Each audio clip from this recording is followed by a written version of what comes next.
Vraiment, moi j'ai été touchée, j'ai même pleuré.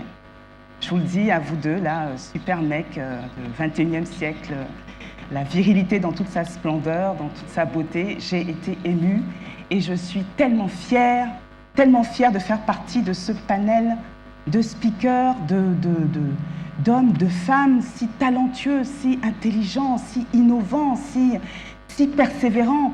C'est extraordinaire, je suis vraiment fière. Et là, donc, bon, moi, je ne sais plus quoi dire, quoi, parce que, bon, en fait, bon, alors, on m'a dit, voilà, il va falloir que tu ailles speaker chez Ted Tocoin. Alors, j'ai fait, c'est qui, ce monsieur Ted Tocoin je ne connais pas. Bon. Et puis, on me dit, ben, écoute, tu vois, c'est des super conférences où il y a des gens qui viennent parler de choses innovantes. J'ai des choses innovantes, franchement. Quand tu me regardes, bon, je ne sais pas trop si je représente l'innovation, quoi. Alors ils me disent, bon, écoute, raconte ton histoire. Raconte comment tu es arrivé là où tu es là. Ah. Et là, alors, juste une parenthèse, vous me voyez avec mon petit papier, là, vous n'avez vu personne arriver avec un papier. Hein. C'est que depuis tout à l'heure, j'ai noté tout ce que mes collègues ont dit et que j'avais prévu de dire. Alors je dis, alors ça ils l'ont dit, ah ben non je peux plus le dire. Ah ben ça je peux plus le dire non plus.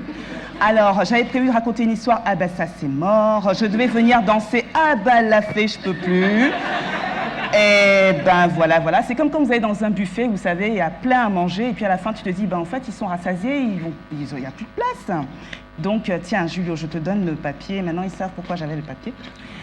Mais vous allez quand même la voir, mon histoire, si ça vous intéresse. Je ne sais pas si ça vous intéresse que je vous raconte mon histoire quand même. Bon, je vous la raconte. Alors, en fait, non, c'est pas une histoire, c'est deux histoires. Oui, parce que je suis généreuse, je suis quand même togolaise. Hein. Pas déconner quand même. Donc, la première histoire, c'est un petit garçon, un petit Français qui vit dans une petite ville du sud de la France. On dit le sud de la France, quoi, c'est le sud de la France. Son papa est ouvrier, sa maman est secrétaire dans une grande entreprise de la place. Il est fils unique.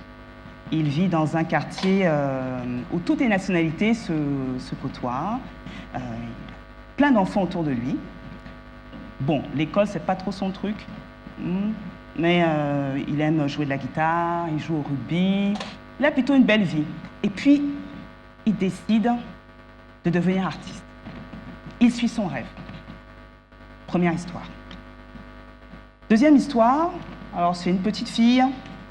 Son papa est togolais, sa maman est guadeloupéenne. Vous me sentez venir là, je pense. Il est entrepreneur, sa maman est secrétaire de direction dans une cimenterie de la place. Elle est plutôt bonne à l'école. Une enfant modèle, et puis elle suit un parcours classique et puis elle se retrouve dans un bureau. Bon, rien d'extraordinaire, quoi. Deux parcours très différents, mais qui un jour se rencontrent, un 4 avril 2004, 4. Si vous n'avez pas compris, voilà. Ces deux parcours se rencontrent et comme on dit, moi je pense que rien n'arrive par hasard dans la vie, parce que quand ces deux personnes se sont rencontrées, donc le petit garçon, c'est Jean-Luc Rabatel, mon mari et partenaire, et la petite fille, vous l'avez compris, c'était moi. On s'est rencontrés et on a décidé de produire ensemble. Alors quand je dis produire, c'est que nous avons commencé par produire des enfants. Et en produisant, vous savez, on s'est entraîné à produire parce que s'il y a bien quelque chose que l'homme et la femme savent faire, ils font depuis des années, c'est ça, non? S'entraîner encore, et il y a des fois, ils font que s'entraîner d'ailleurs. Et puis, donc on a fait des enfants, et puis on se disait, mais ça, finalement, c'est ce qu'il y a de plus facile. Donc on se dit, c'est très facile de faire quelque chose d'aussi complexe et d'aussi précieux que de fabriquer la vie, mais dès qu'il s'agit de passer à autre chose, ça devient compliqué.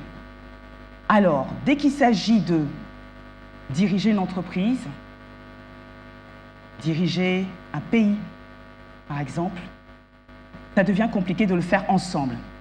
C'est difficile d'imaginer un homme et une femme qui dirigent un pays. Je ne sais pas, moi, je vais donner un exemple. On est au Togo, en ce moment, ce sont les réélections.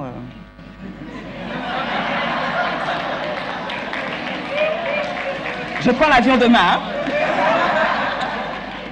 Bon, alors, imaginons, prenez juste 2 minutes. Imaginez 2 minutes. Un pays comme le Togo, dirigé par un homme et une femme. Tout à l'heure, nos amis parlaient. Ils parlaient de la différence, de l'acceptation de ce que peut être un homme et de ce que peut être une femme. Imaginez à quel point ça peut être riche. Je pose juste la question et je vous laisse imaginer. Et c'est là que je veux parler de la complémentarité du genre. Si l'homme et la femme ont été créés, ils ont été mis sur cette planète, c'est pour une raison.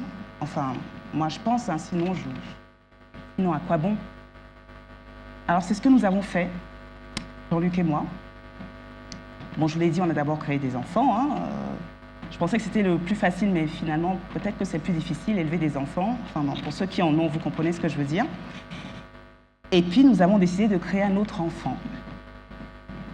Une société de production audiovisuelle. Et en fait, c'est là que les choses ont commencé à se compliquer. Parce qu'il fallait partir de rien. On est vraiment parti de rien pour construire quelque chose. Je ne sais pas si vous vous souvenez, alors ceux qui ont à peu près mon âge, ma tranche d'âge, dans les années 90, qu'est-ce qu'on regardait à la télévision ici? Je ne sais pas si vous vous souvenez de, même avant 90, Isaora, Dallas, Dynasty. Donc on voyait des blondes, les yeux bleus, qui racontaient des histoires qui ne nous racontaient pas notre histoire, on ne comprenait rien, enfin, c'était complètement loin de notre culture. Et puis quand on voyait un noir, alors soit il mourait, soit c'était un noir américain, donc c'était le Cosby Show, le Prince de Bel-Air, tout ça. Mais encore une fois, ce n'était pas notre histoire.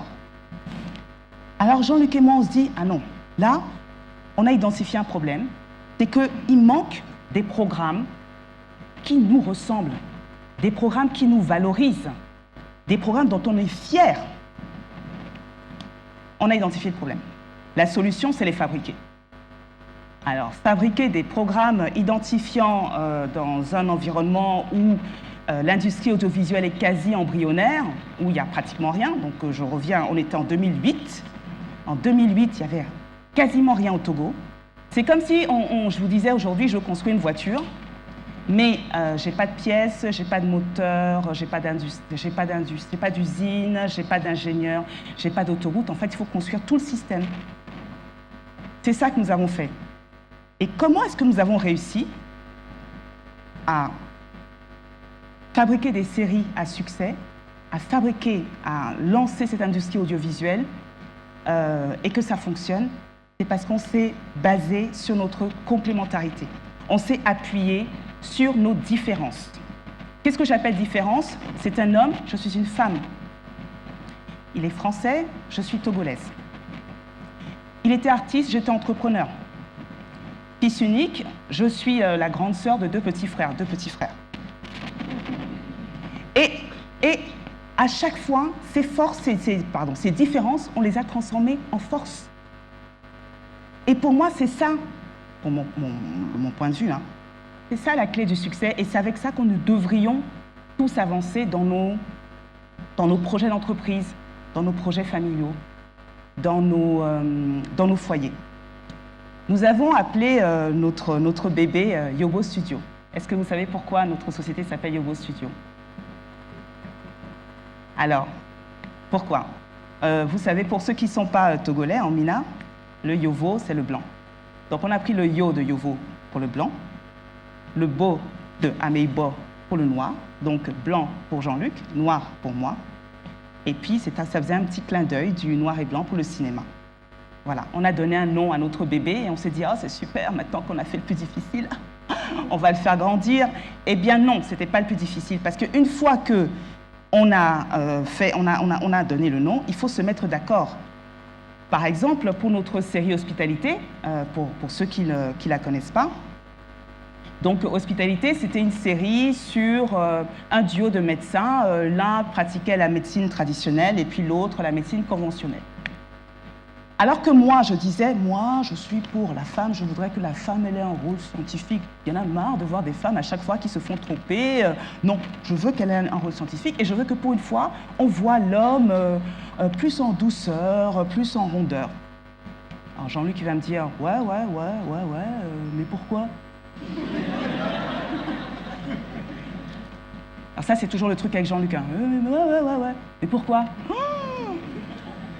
Mais alors, justement, le pourquoi qui m'énerve à chaque fois, c'est le côté cartésien de Jean-Luc qui apporte une richesse à notre duo. Comme moi, je vais penser au visuel, je vais dire, ah ouais, moi je voudrais qu'il soit habillé comme ça, que ça soit joli comme ça. Jean-Luc va faire, ouais, mais on va faire comment? Bah, c'est sympa, mais comment ça marche? À la fois, moi je vais penser, ah oui, j'aimerais qu'il dise ça et ça et ça. Il va dire, ouais, c'est gentil, mais ils vont dire quand? Tu as pensé? Voilà. Et encore une fois, quand je dis nos différences sont nos forces, c'est ça qui, je pense, en repensant, parce que je vous invite à le faire, hein, à revenir sur le pourquoi du comment est-ce que vous êtes arrivé là où vous êtes aujourd'hui. Je pense que ce qui fait que la richesse de notre duo, c'est qu'à chaque fois, on s'est toujours appuyé sur nos différences. On a toujours, par exemple, fait confiance au jugement de l'autre. Quand il y a des prises de décision, je sais que moi, je vais être référente sur une tâche. Jean-Luc va se mettre en retrait et il va me faire confiance. Sur d'autres tâches, je vais lui faire confiance et je vais me mettre en retrait. Donc la confiance au jugement de l'autre, une répartition des tâches quand on le peut, et puis surtout accepter la différence. Donc je ne sais pas, moi, si pour vous, dans vos familles, si vous regardez autour de vous, souvent on se dit, oui, lui, il est bizarre. Il y a un de vous qui parlait de la différence tout à l'heure. Ouais, lui, il est bizarre, je ne le comprends pas, j'ai du mal à travailler avec lui. Et si on transformait ça et on se disait, justement, c'est parce qu'il est différent qu'il m'intéresse et qu'il va apporter quelque chose dans mon projet, n'est-ce pas? Je pense sincèrement que si le monde était dirigé par des hommes et par des femmes, si le monde avait été dirigé par des hommes et par des femmes, on n'en serait pas là où on est aujourd'hui, sincèrement. Encore une fois, je voudrais que vous vous posiez la question, juste 2 minutes, de que serait notre pays s'il était dirigé par un homme et une femme. Pensez-y. Sans se dire c'est un délire, elle rêve ou quoi. Sérieusement, que serait ce pays s'il était dirigé par un homme et une femme? Pas Angela Merkel, hein, parce que ce n'est pas une femme, c'est un homme. Mais voilà, une femme et un homme, on se comprend.